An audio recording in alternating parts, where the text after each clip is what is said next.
Salah al-Din Yusuf, also known as Saladin, was a Muslim leader. In 1189, Richard I, King of England, went against Saladin in the Third Crusade.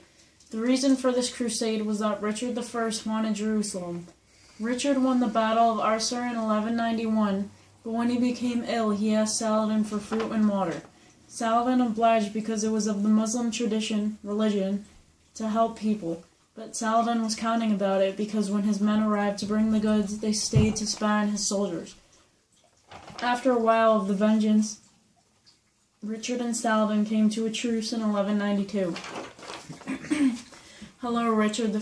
Thank you for agreeing to be on our show today. I have spoken about you in the past to my audience, but nothing beats hearing it from the king himself. Thank you for having me, Emily. It's a pleasure to share my story with you. I'm glad. Tell me, Richard, why do you think Saladin would send his men to spy on your men? I believe Saladin did this because he knew my army was small and it would be less likely for my men to spot them. Saladin was very sneaky about this. He gladly agreed to provide me with food and water because of my sickness.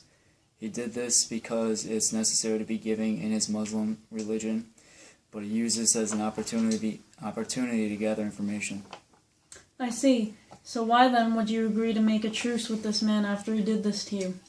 Well, Emily, I believe we were both tired of the uneasiness and stress about being enemies and wondering if more war would come.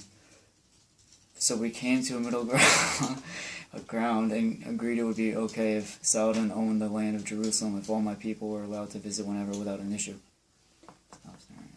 Yes, that does seem fair. Tell us, Richard, where did you go after this truce was settled? In the year of 1192, I ended up sailing to Western Europe and never came back to Jerusalem. I wonder what became of it. It has been lovely having you here, Richard I. Thank you for sharing your story with us. I hope to see you again soon. Thank you, Emily. Goodbye.